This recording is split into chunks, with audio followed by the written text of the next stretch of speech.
Coming up on this edition of Insight, we find out why more movies may be filmed in Memphis.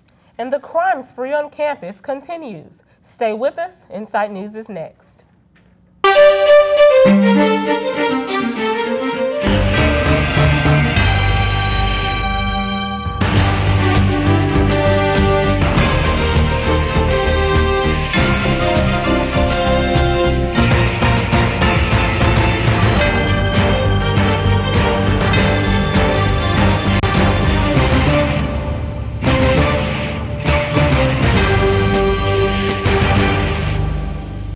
So Shelby County officials are saying that they want more blockbuster movies made right here in Memphis. Hello, I'm Nielsen Ferry. And I'm Maisha Griffin. Memphis has provided the backdrop for numerous movies over the years, films that we all know and love like Hustle and Flow, Walk the Line, and Castaway. So how could more movies help the city's economy? Insight News got the chance to find out. Commissioners discuss future projections for the entire county. The Economic and Tourism Board specifically recognizes their need to improve and propose effective strategies to improve the Memphis economy.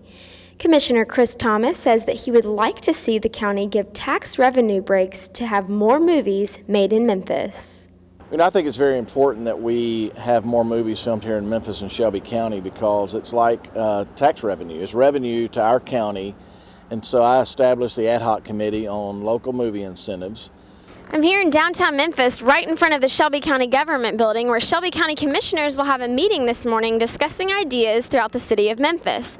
One of those committees that meets is the Economic Development and Tourism Committee, where actually they hope to generate more jobs and even bring major Hollywood films to the city of Memphis.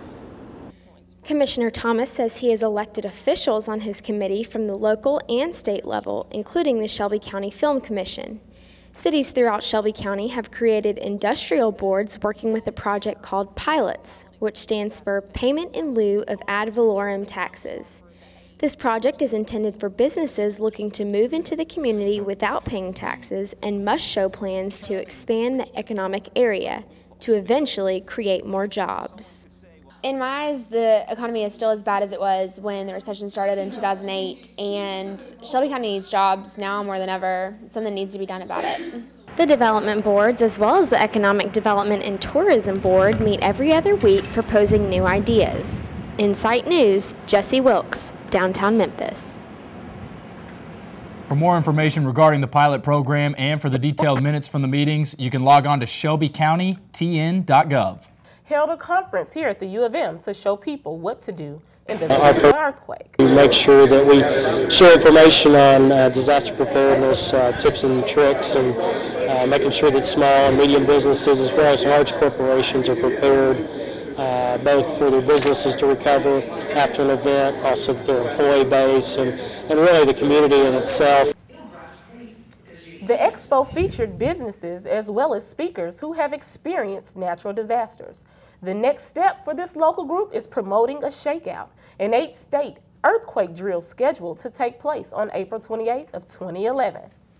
Well, students are being trained for the military right here at the U of M. We have a student from the ROTC unit in the studio, and he shares his story next on Spotlight.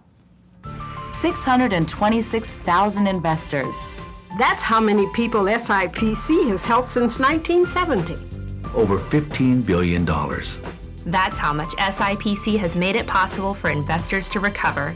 SIPC. That's the Securities Investor Protection Corporation. An investor's first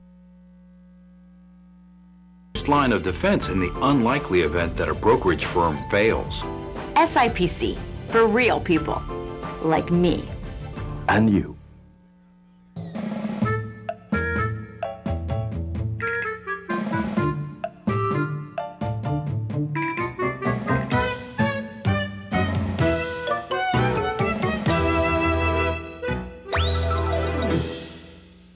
Life can be frustrating, but with e-file from the IRS, you can do your federal taxes online with tax software or even through your tax preparer. It's easy, and you'll get your refund faster too. Find out more at .gov.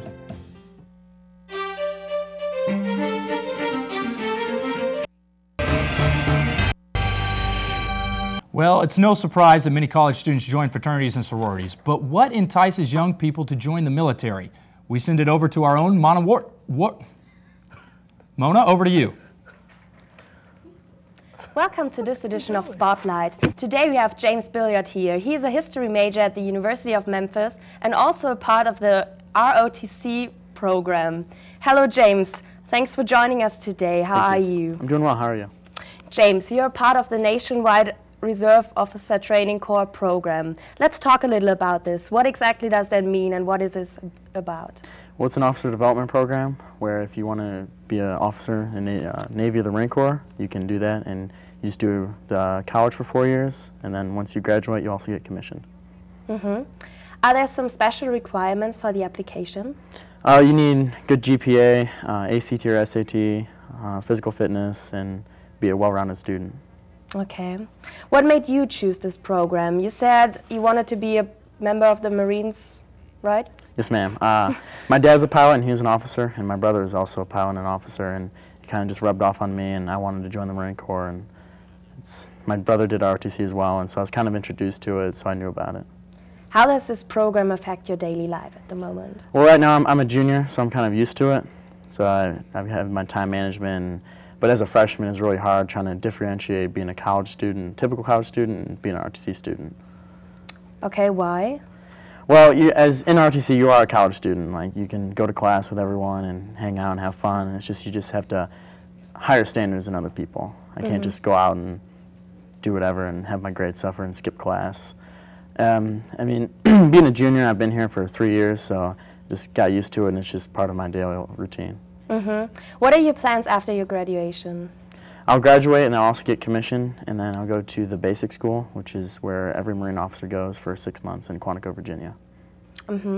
That sounds interesting. What other opportunities does this program offer after your graduation?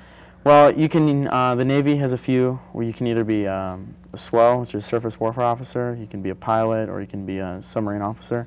In the Marine Corps, there's just a list of MOSs you can do, but there's also a nursing option where you can go through this program at the same time go through the nursing school. And so I know a few people in that program, and it's a pretty good program. So are a lot of women joining the Marines as well, or is it still dominated by men? There's quite a few women in the Marine Corps and the Navy as well, and there's there's about 13 women in our program, and there's 2 Marine options, and the rest are Navy. What would you like to do when you're finished with that? You said you want to be a pilot, right? Well, I'll be a pilot while I'm a Marine officer, and then when I get out, or if I choose to get out, it's just kind of in the future right now, and don't really know what. Okay, as a last thing I want to know, what advice would you give other students who want to do this program as well? What would you tell them? Just go out and do it. I mean, the worst they can say is no. Just go out and apply. Go to a recruiter and ask them about ROTC. You want to be an officer. Go to a school where they have ROTC and talk to someone, and there's also a list of websites that'll help you out. Okay. Thank you, James. It was a pleasure talking to you. Thank you. This concludes our edition of Spotlight today. Back to you, Maisha. Thanks, Mona. A 40-year-old belief that Ivy League colleges banned the military from their campuses turned out to be wrong. In fact, there has never been a ban. The military itself walked away from universities such as Harvard and Yale. Even the don't ask, don't tell policy against soldiers that universities used to explain the ban might also disappear. Legal actions could repeal the policy and let the militaries return on Ivy League campuses. Well, after the break, we hit the dance floor of Midtown. And some people went trick or thieving Halloween weekend. Freedom. It means different things to different people. For a person with a visual disability, a guide dog provides the opportunity to enjoy a full and active life. It can mean the freedom to go where they want to go and do what they want to do. That's why the law permits service dogs anywhere that's open to the public. To learn more, contact the Guide Dog